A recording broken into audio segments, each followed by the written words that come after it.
Hey guys, welcome to Bit, Nibble, Byte, where you don't have to learn all of coding at once, you can just take a bit, nibble, or byte. So today we're going to talk about if and else statements, their flow of control, their implementation, and execution. So if that sounds interesting, stay tuned and you'll be coding in no time.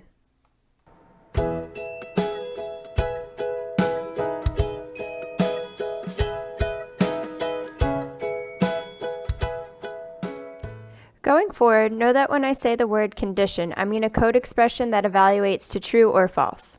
A statement being assigned true or false is a fact and not an opinion, and it will be consistent each time. Saying that 1 plus 1 equals 2 will always be true, while saying that it equals 3 will always be false. You will be using true and false statements to direct the flow of execution of your code. You can think of the flow of control of your program as a car driving along a network of roads. Here, you're directing traffic, and with those true and false statements, you can determine where the car is going to drive. As the programmer, you're the one calling the shots and directing traffic in your program. On the right, we're going to go through the traffic light that would be considered an if statement while coding. You'll start with the start block on the right. That block refers to anything that comes before the if statement. It can be another method or just another line of code. Moving forward, your car or flow of control of the program will approach the light or if statement. Within the if statement, there's going to be a condition, or a code expression that will evaluate to either true or false. Depending on the evaluation of that condition, the flow of control can take different paths. So let's assume that the condition contained in your if statement is 1 plus 1 equals 2.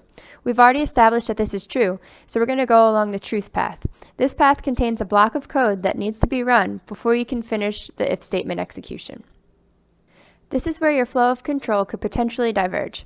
Say that the if statement contained the condition 1 plus 1 equals 3. Since this is false, it would follow the false path, skip that block of code, and continue to whatever code occurs after the if statement. So I'm pretty sure if you're watching this video, you're pretty good at basic math. So as to not insult your intelligence, I'm going to show you some other things you can check while you're in an if statement. You can also compare things other than integers, such as strings or objects, but for now, these are just integer comparisons.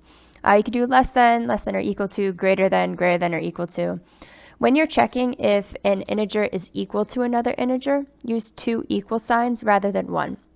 1 equal sign is just going to assign the value of b to a, which would be true each time. And when you're checking if something is not equal to something else, use the exclamation point. Now we're going to take a look at some of these if statements and conditions and how they're implemented in Java.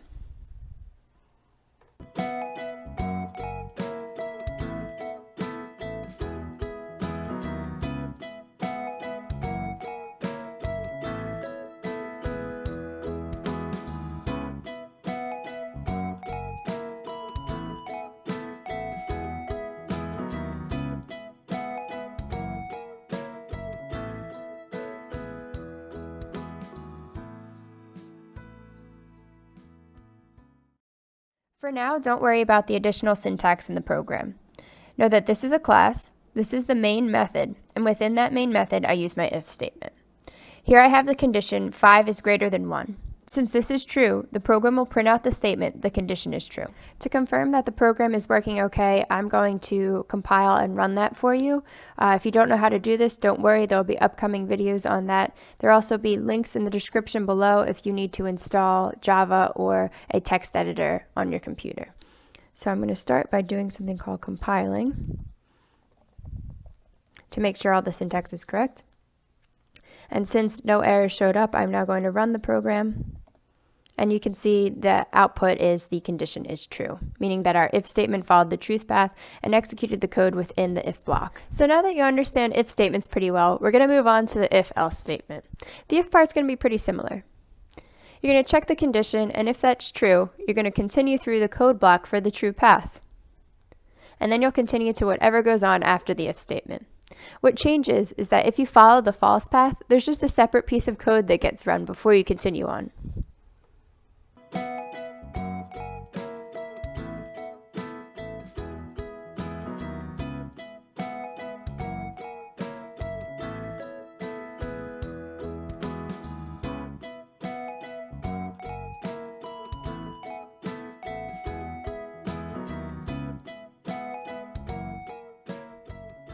Now I check if 1 is greater than 5. Since this is false, we skip the if statement and proceed to the else statement, which should print out the condition is false. I'm now going to compile this program for you as well, just to see what the output would look like.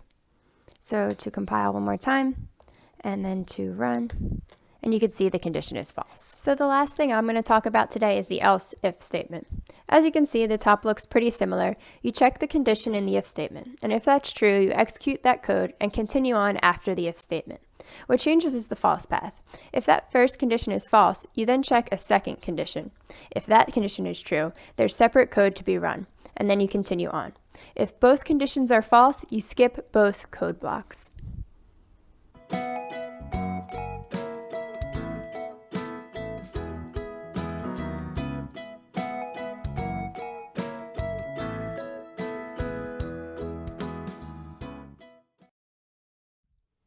We're once again going to check if 1 is greater than 5. Since this is false, we then again proceed to the else statement.